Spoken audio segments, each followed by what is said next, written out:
कोणत्याही प्रकारची भाजणी न वापरता आज आपण बनवत आहोत झटपट तयार होणारे, शरीराला थंडावा देणारे, उन्हाळा विशेष गरमागरम थालीपीठ। तर सर्वांत अगोदर आपल्याला 2 कांदे छान असे पातळ उभ्या आकारामध्ये कट करून घ्यायचे किंवा या पद्धतीने किसून घ्यायचे। आता हे जरा वेळ साईडला ठेवून देऊ आणि लगेच कणिक भिजवून घेऊ। त्याकरिता एका बाउलमध्ये 2 कप ज्वारीचं पीठ, अर्धा कप गव्हाचं पीठ, अर्धा कप बेसन आणि त्यासोबत तयार केलेलं हे छोटंसं वाटण घालायचंय। वाटणामध्ये मिरची, लसूण, आलं, बडीशोप, धने, कोथिंबीर चवीनुसार घेतले होते।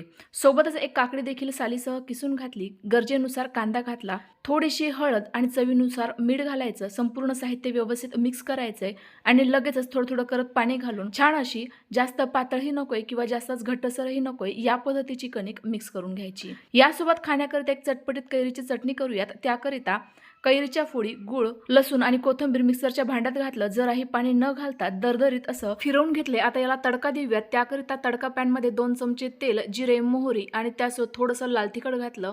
जिरे मोहरी छान असे तडतडले गेले की लगेचच ही चुरचुरीत फोडणी कैरीच्या चटणीवर घालायची। कैरीची चटणी तयार झाली। लगेच थालीपीठ बनवून घेऊयात। तर थालीपीठाचं पीठ मस्त असं ओल्या सुती रुमालावर थापून घ्यायचं। गरजेनुसार थोडाफार वरून कांदा घालायचा। तयार झालं थालीपीठ कापडासह तव्यावर घालायचं, कापड काढून घ्यायचं आणि छान असं दोनही साईडने थोड्या वेळाकरिता झाकण ठेवून खरपूस खमंग भाजून घ्यायचं। आपले गरमागरम थालीपीठ तयार झाले। डिटेल रेसिपी करिता यूट्यूबवरील खाद्यप्रेमी चॅनलला नक्की व्हिजिट करा। पुन्हा एकदा भेटूयात। Bye bye.